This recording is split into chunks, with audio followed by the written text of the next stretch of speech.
A 72-year-old woman stood at the security checkpoint holding the same driver's license she had used for the past 15 years. The TSA agent looked at it, then looked at her, and said 4 words that changed her entire morning. This is not valid. She had flown dozens of times with that exact ID.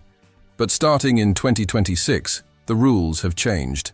And that small plastic card she trusted for years is now worthless at every airport in America. What happened next cost her $45, 30 minutes of stress, and nearly her flight. This is not an isolated incident. Millions of travelers, especially those over 60, are about to face surprises at airport security that did not exist before. New fees, new bans, new confiscations. And if you do not know what changed, you could lose money, lose items, or lose your seat on the plane. Today, I am walking you through every major TSA change for 2026, what they will take from you, what will cost you money, and what seniors specifically need to know to get through security without problems. If you are planning to fly anytime next year, do not pack your bags until you finish this video. Let us start with the biggest change that is catching travelers completely off guard, the $45 fee you have never heard of. Starting February 1st, 2026, if you show up at TSA without a real ID or another acceptable form of identification, you will be charged $45 just to verify who you are. This is not a rumor. The Transportation Security Administration announced this officially in December 2025. They call it TSA Confirm ID, and it is now mandatory for anyone without proper documentation. Here is how it works. If your driver's license does not have a small star in the upper corner, it is not Real ID compliant. That means TSA will not accept it as valid identification for domestic flights. You will be directed to a separate line, asked to provide biometric information, answer security questions, and pay $45. The fee is non-refundable. Even if they cannot verify your identity and you miss your flight, you do not get that money back, and the process takes time. TSA estimates between 10 and 30 minutes, depending on the airport. During busy travel periods, it could take even longer. The verification is only valid for 10 days. If you travel again after that window closes and still do not have a real ID, you pay another $45. This affects seniors more than any other group. Many older travelers renewed their licenses years ago before real ID was required. They assume their current ID is fine because it always worked before. But the rules changed in May 2025, and now the fees begin in February 2026. Check your ID right now. Look for the star. If it is not there, contact your local DMV as soon as possible. Processing times are backed up in many states, so do not wait until the week before your trip. Acceptable alternatives include a valid U.S. passport, a passport card, military ID, or a permanent resident card. If you have any of these, you do not need a real ID. But if your only identification is a standard driver's license without the star, you are about to have a problem. Now let us talk about what TSA will physically take from you in 2026. Cordless hairstyling tools are now banned from checked luggage. This change surprised thousands of travelers, especially women who pack curling irons or flat irons in their suitcases. The TSA and FAA updated their prohibited items list to include cordless hair tools that contain lithium batteries or gas cartridges. This means if your flat iron is battery-powered or uses butane fuel, it cannot go in your checked bag. Period. If TSA finds it during screening, they will confiscate it. And the fines for violating this rule can reach up to $17,000. The reason is fire safety. Lithium batteries and gas cartridges can overheat or ignite in the cargo hold, where there is no one to respond. Several incidents in recent years prompted this change. Here is what you need to know.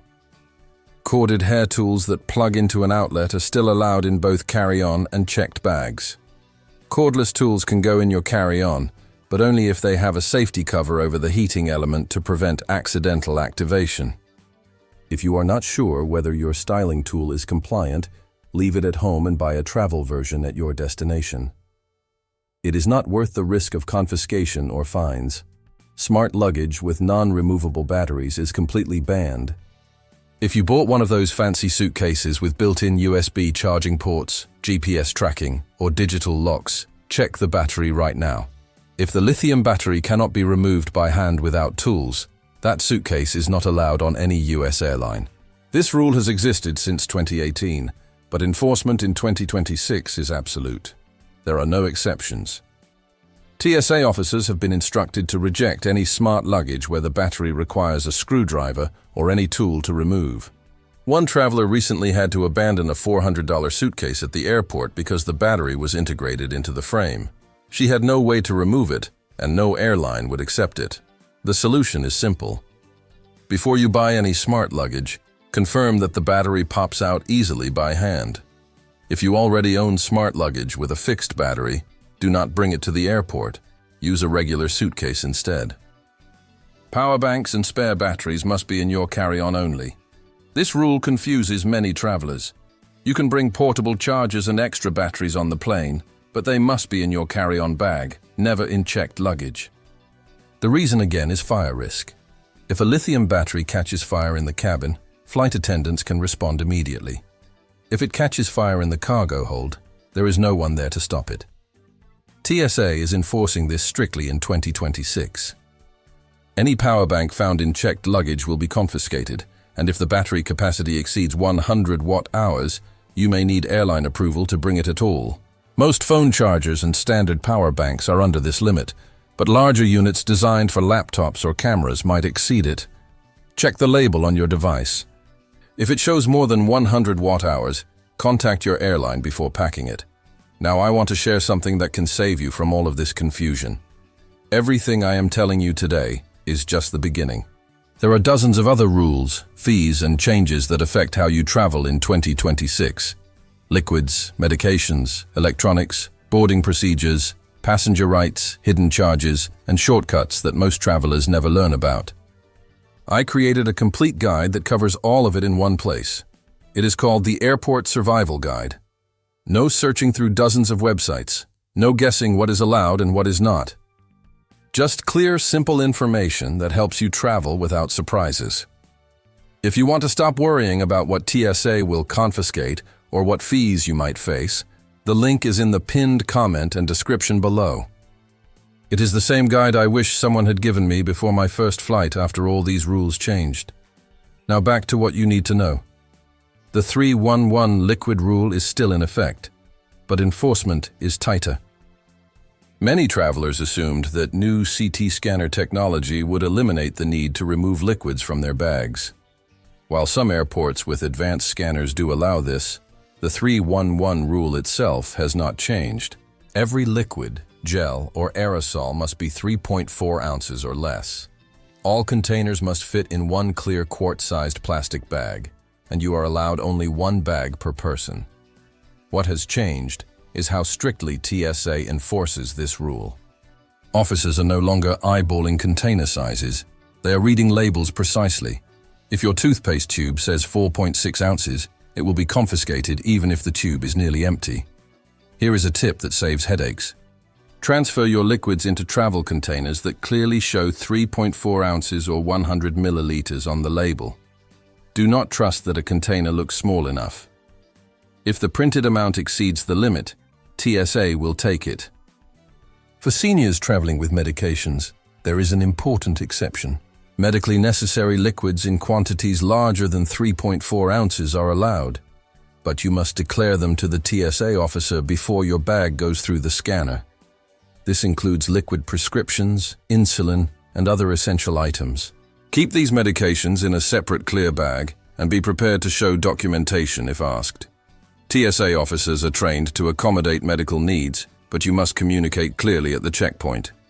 Seniors 75 and older still have screening advantages. Here is some good news. If you are 75 years old or older, you qualify for expedited screening even without TSA pre-check. You can keep your shoes on during screening. You can keep a light jacket on.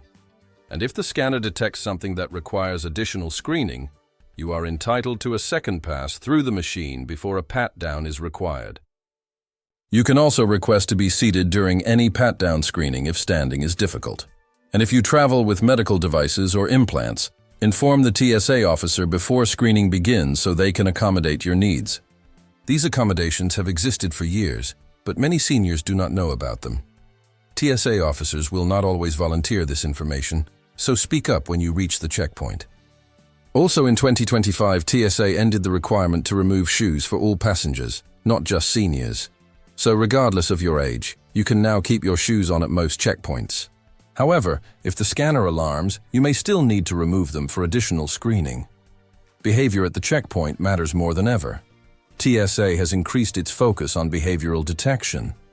This means officers are watching not just what you carry, but how you act, how you speak, and how you respond to instructions. Signs of stress, irritation, or evasion can trigger additional screening.